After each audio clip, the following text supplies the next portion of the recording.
আসসালামু আলাইকুম।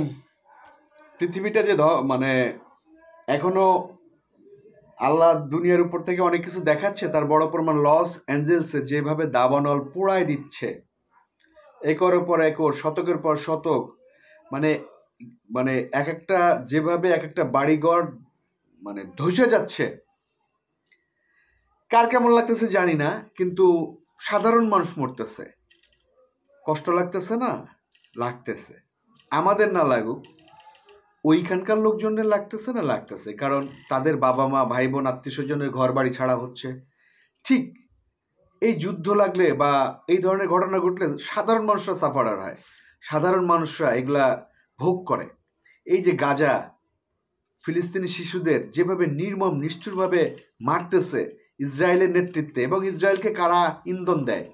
এই যুক্তরাষ্ট্র, এই মানে এই গ্রুপটা, মানে এই গ্রুপটা, এই ট্রাম্প বা ট্রাম্পের আগে এখন যারা আছে, এরাই দেয়, এরাই অস্ত্র সরবরাহ দেয়, এরাই টাকা দেয়, এরাই যুদ্ধ জাহাজ দেয়, এরাই যুদ্ধ বিমান দেয়। এদের বদৌলতে ইসরায়েল শক্তি পায়। সেই ইসরায়েল ফিলিস্তিনিতে বসে ফিলিস্তিনের উপরে আক্রমণ করতেছে। আল-আকসা মসজিদে নামাজ পড়তে পারে না ফিলিস্তিনিরা। ইস, কি কষ্ট ফিলিস্তিনি বাচ্চাদের।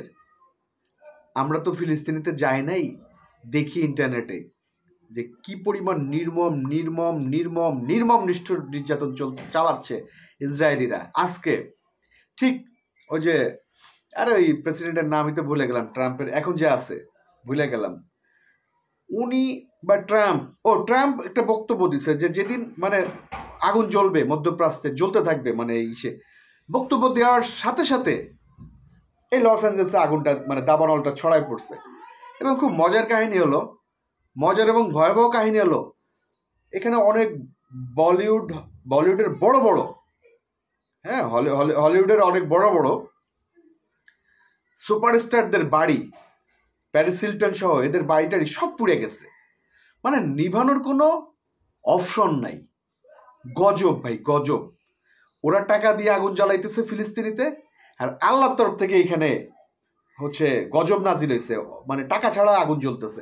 এখন বলবেন ভাই এটা দাবানল হইতেছে।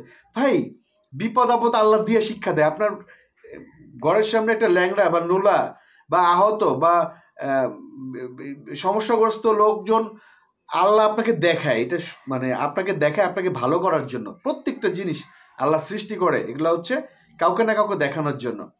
আপনারা বলবেন যে এগুলা তো দাবানল হইতেছে, কিন্তু ওই আল্লাহর একটা গজব নাজিল হয়েছে। ওরা টাকা দিয়ে এখানে আগুন জ্বালাইতেছে, টাকা ছাড়া এখানে আগুন জ্বলতেছে। গত 5 দিন ধরে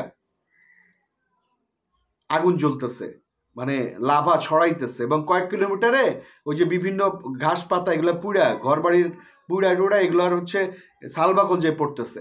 যে কোনো সময় আরোই হবে, এগুলো নিভানোর কোনো সাধ্য নাই। কবে নিভবে কেউ জানে না। গত 5 দিন ধরে চলতেছে লস অ্যাঞ্জেলস। অনেক বড় অভিনেতা, আমার নাম মনে নাই, ওই বয়স্ক লোক, উনি মানে ফিলিস্তিনের এই বাচ্চাদের কটাক্ষ করে কথা বলছে।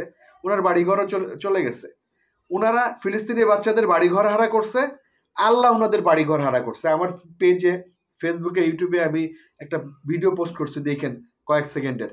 এই যে ওইখানকার অনেকে জানতে চেয়েছেন ভাই আগুন কোথায় জ্বলতেছে, লস অ্যাঞ্জেলসে, যুক্তরাষ্ট্রে, ট্রাম্পের দেশে। তো ওই অভিনেতা বলতেছে এদের ঘর ছাড়া করো, মানে এদের বোম মেরে উড়ায় দাও, এটা সেটা। উনি নিজে এখন ঘর ছাড়া, উনি এখন মানে উনার এখন বাড়ি ঘর নেই, উনি কাঁদতেছে টিভিতে এসে। আল্লাহর গজব আছে ভাই, আল্লাহ একটা শিক্ষা দিবেই আপনাকে দুনিয়ার উপরে। অন্যায় করেন না, পারতপক্ষে কারো গালি দিয়েন না। ফিলিস্তিনিতে বসে ফিলিস্তিনের লোকজনকে মারতেছে ইসরায়েল আমেরিকার সহযোগিতায়। আল-আকসা মসজিদ ফিলিস্তিনে অবস্থান করতেছে, সেই মসজিদে ফিলিস্তিনের নামাজ পড়তে পারে না। এই ইহুদিদের জন্য, এই আমেরিকাদের জন্য, আমেরিকার মদতে আজকে আমেরিকা পুড়তেছে, সারা বিশ্ব হাসতেছে। কারণ সমবেদনা জানাইতে দেখলাম না, কিন্তু সাফারার সাধারণ মানুষ, ফিলিস্তিনে যেমন সাধারণ মানুষ মরতেছে, ওইখানে সাধারণ মানুষ। কিচ্ছু করার নেই, এটা আল্লাহর খেলা, দেখতে হবে। ধন্যবাদ। আসসালামু আলাইকুম।